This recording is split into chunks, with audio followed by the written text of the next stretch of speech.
What's up, everybody? Caroline Soro and Michael Swain here with Kansas 247.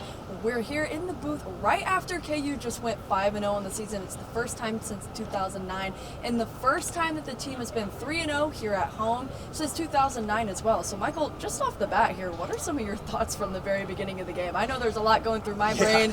That was not the prettiest thing that we've ever seen, but I mean, a win feels good regardless, right? It does, and I think you look at Kansas and the way that they won this game. Lance Leipold joked that someone had made a comment that it wasn't a pretty game, and he kind of said, yeah, no kidding. And I think for KU, it's kind of the first time this season they've been in one of these kind of great, grimy games. You've looked at them play in high-scoring contests against West Virginia, Houston, to some degree even against Duke, right? He scored 35 points, they allowed 28, and I think you look at this one, it was just an ugly game, and I think KU's ability to win ugly is huge because it seems like each week we're learning something new about this team, and this time around I think they showed that, all right, if they do get in an ugly game against a Baylor or an Oklahoma State, they can hang, and they can hang around and find ways to win. And I think that's just a huge part and a huge step, I think, for the program where they're at right now. Right, 100%. I mean, it's all about grit and grinding it out, right? And I think that the whole season, the story here has been KU's offense. I mean, you have an offense that's averaging almost 50 points a game and putting up crazy numbers. And not that the defense has been getting shoved under the rug, but it's just kind of like, you know, they haven't been so much in the conversation because the offense has really been coming out and been the story here. But the fact of the matter is that KU would not have come out with a win out of this game without the defense today. I mean, holding Iowa State, a Power 5 opponent, to 11 points. I mean, that's the second lowest point total on the season other than, you know, the game against Tennessee Tech. But as far as, you know, quality opponents here go, I mean, that's a pretty big stop for this Kansas defense to only allow them 11 points. And then, you know, the KU's offense comes out with 14 points in the first half. You're thinking, okay, this is going to be what it usually is, what it has been for the last 4 games here. But then no points in the second half, and the defense still holds up. That, to me, is just a sentiment to how, like you said, how tough this team is. And, you know, got to do whatever it takes to win, right? Exactly, and I think that that's kind of the toughness and the culture that they've shown. I think on the defensive front, I mean, how can you not be impressed? Just, I think all 3 levels of the defense was really good. I don't have the tackles for loss numbers in front of me right now, but you look at it, multiple sacks. I think it was 4 sacks maybe total. Like, this is a team that 3 games ago we were talking about, can they rush the passer? And against a decent Iowa State front line, you look at, they've got 3 returning starters on the interior. Their tackles are maybe the weakness of that offensive line, but the ability to go and get penetration, to force Hunter Deckers to think, and then you look at the linebackers, right? Overall, you're holding Iowa State to under 100 yards rushing, and this is an offense that has run the ball pretty well with some of their running backs this year. And then you look at the safeties, right? Kenny Logan had probably his best game of the season. I feel pretty strong in saying that he's had a great game. You know, there's that play in the second half, right, where Xavier Hutchinson, the wide receiver for Iowa State, has what looks like a touchdown from the press box, right? We're sitting up there and looking at it, and all of a sudden, Kenny Logan lines in, hits him really hard, ball comes free.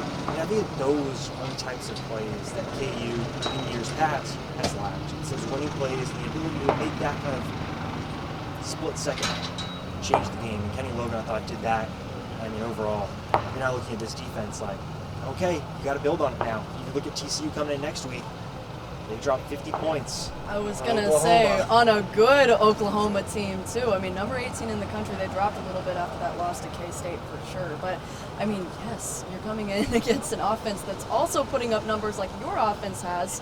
But, I mean, you mentioned Kenny Logan, and I think there's 3 names today that we cannot go without talking about, and that's Kenny Logan, Kobe Bryant, and, of course, Craig Young. And Craig, I talked to him a few minutes ago in postgame and just asked him a couple questions about, you know, defense overall and about Kenny Logan. And he said it's not only about Kenny, though he did say that Kenny is the heartbeat and is the heart and soul of this defense, but he said it's about all of the guys that are coming out and making plays here. And you know, said it best that there are guys at all 3 levels that came out and showed up and showed out today. But I mean, he said yes and attested to that and said that, you know, it was an all around for the whole defensive squad today, everybody. But I mean, I thought that his comments on Kenny Logan were pretty awesome. I mean, he said, and I don't know if it's maybe that senior leadership element that Kenny brings to the table, or, you know, just kind of the swag that he has both on and off the field. But Craig was just saying how important it is to have Kenny on this team, and he was running over before that big play that forced Iowa State to have to come out and kick it there at the end of the fourth quarter. He said he ran up to Kenny and was like, Kenny, this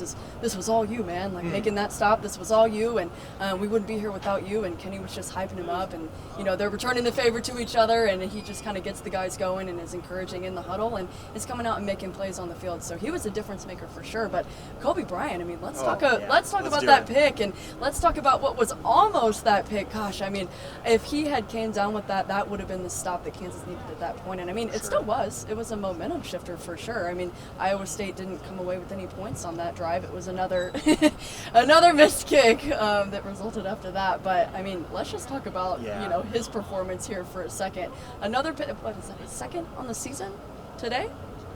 Yes, it is. It is a second. Yeah, I mean, you look at Kobe Bryant, and it feels like when KU needs a big interception, and obviously you always want an interception, they're always big, but when KU needs him in big moments, he really does deliver, right? You think about the Texas game last year, you look at the West Virginia game in overtime, he gets the rare 2-score win in overtime because of his pick six. Right.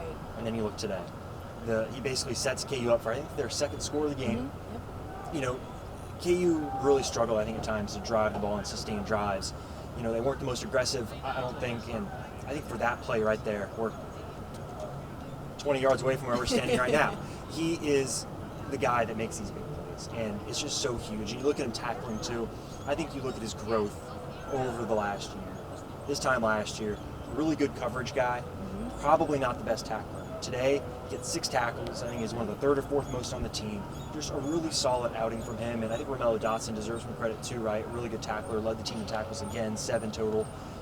And then, like you mentioned, Craig Young. We've talked about this on other platforms before. He plays such a complex position, and he's in such a tough spot, and he's such a talented player. And as the season has gone on, he keeps taking steps forward, and I just continue to be impressed with him, his athleticism. There were times today when, if Craig Young wasn't in a position that he was, KU would not have gotten a stop. I think about one of the plays against Hunter Deckers as a quarterback, where Deckers is kind of running in space and Craig Young closes him down. Those are the types of plays. Yeah, exactly. Those are the types of plays that KU needs, and I think now they have the individual talent to do that. Where I think in 2-3 years ago, even last year, you look at it and say, man, would a player on last year's team make that play if it wasn't Craig Young? I just don't know. So I think overall, I mean, just incredibly impressed by the defense, and those guys that you mentioned, I think those are definitely the players you have to highlight. Yeah, 100%. And even Lance said in the post-game that he wasn't sure if this team last year could have come out and put up stops like they did today. I mean, you really don't know. And like you said, it's everybody, individual personnel showing up like they haven't before. And it's just a crazy thing to see and an incredible thing to watch. And we sat here last week and talked about how, what was it going to look like against an Iowa State team that does have a very powerful offense? I mean, what is it going to look like when, KU allows over 400 yards to Duke's offense last weekend, and then comes out here and yes, they gave up some yardage, but it's the point total in the end that matters the most. And especially, and I guess one of the things that we touched on here was that KU's defense was going to have to step up if the offense couldn't come out and put on a show against one of the number 1 defenses in the conference. And I think that's something to look at here too, is that not only did the defense show up, but it showed up on a day when the offense just couldn't get into rhythm and didn't seem to be clicking, couldn't get things done. I mean, 46 total offensive plays, that is crazy. No, I mean, that's only a little bit more than all of Iowa State's offensive plays in the second half, and that's what KU had for the whole game. So I mean, yes, and it was even a bigger deal for KU's defense to come out here when the offense wasn't putting things together like they have been. So I just think that it's great that they came out and kind of did their thing and took over, and it wouldn't have been the game that it was if they didn't show up like that. So. No, and I think offensively, it's just wild that you can look at this high-powered offense that has been so explosive and how good it looked in the first half. Like, you're looking at this game in the first half, you're thinking, okay, like you said earlier, 14 points, you're feeling pretty good about it, right? You're on pace to score 28, which is fine. And then the second half, they just can't do anything. No. And it's one of those where you're kind of sitting there scratching your head, and I thought Lance Leipold had a good comment about it, how he's on the headset and listens to what Andy Koldenek, the offensive coordinator, and Jim Zabrowski talk about. He said that they felt like Jalen maybe was overthinking things and wasn't seeing the full picture of the field. And I think that's what's been so impressive so far this season, as when the opposing team has made a mistake, Jalen has taken advantage of it. And I don't think that was the case today. And you look at the offense as a whole, Devin Neal running the ball. I've got that number right in front of me here. He finishes with 75 yards total, right? 6.2 yards per carry. But it wasn't like he was able to run the ball all the time. And I just look at this offense and I wouldn't say I'm concerned, but it's one of those deals where it's okay. It's kind of a reality check where for so long it's been so dominant. And then to all of a sudden have it not be that, I think is probably a good thing in the long run, because now they know, okay, A, we don't have to score every drive because our defense can stop other teams. Right. And B, now they know, okay, this is how some teams are going to try and stop us going forward, because they will play some good defenses, right? Oklahoma State, Baylor are two that I think of right off the bat. And so I think it's really good that KU is able to get a win, obviously, but looking ahead, they now know some things that they need to improve upon, and I think taking the next step is a big thing that this team has done. It seems each week they've showed us a different thing and a different way to win, and that's what they've done this week, and we'll see again kind of next week and what that looks like. But I think offensively it's one of those where obviously you didn't have to win, but there's a lot that can be improved and a lot to work on. Right, definitely. And like you said, win is a win regardless of the situation. But I think it is reassuring to know that they have the defense to fall back on kind of as that comfort cushion as we move forward, because we were talking about a few minutes ago, we just haven't seen that from the defense yet. Not that they've been coming out flat, but I mean, it's been an all offensive show. So on a day when the offense couldn't show up and the defense showed up, I think that's kind of something that we've learned here about this defense. And I don't know if it's because maybe Iowa State's defense is, one of the better defenses in the conference, and they are big, they are physical, so I mean that may have played a factor into kind of disrupting, and yeah, I mean it did play a factor in disrupting, Kansas's offensive scheme. It seemed like they had Daniels figured out from the very beginning, because I mean the guy threw for less than he has in weeks. I mean, he had under 100 yards passing, and I mean, he had some rush yards mixed in there, but it wasn't anything like the production that we've seen so far. And I think KU had a little bit over 100 rush yards, which is below our average for what we've been doing this season. But I mean, that's still decent numbers to put up against the number one rush defense in the conference. But it just seems like Iowa State came out and had the offense figured out and was ready for it, and knew that KU was going to be creative, and was just prepared for Daniels and his ability to be versatile. But he said it best in the press conference and said that this is an example of adversity that KU's adjusting to. So he said that bouncing back from things like this and just coming out and learning every single game is the blessing of coming out and playing a really good team like this. So he said that there's a lot to take away, and that it was one of the true times this season that they've really faced that challenge offensively.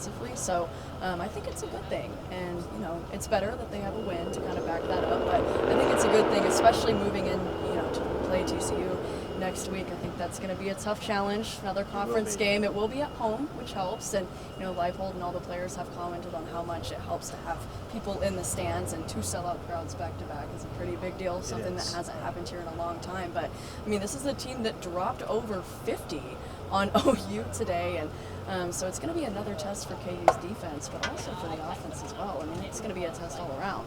Each week, right, it seems like the competition kind of takes a step up, and I think that Iowa State poses different challenges than TCU, and I think next week is another one of those games where you look at the defense and it's all right. You did against Iowa State. Can you do it a little bit against TCU? I don't think you're expecting to fully slow down TCU, but can you do enough to put yourself in position to win the game? And I think, as you said, each week you're kind of showing something different, and I think that this is just another big step. And again, next week is another chance to take a big step, and the coaches will have a lot to harp on this week. The Jayhawks will look to go 6-0 against a very, very solid TCU team next Saturday. So stay with us for more coverage. We'll be with you next week.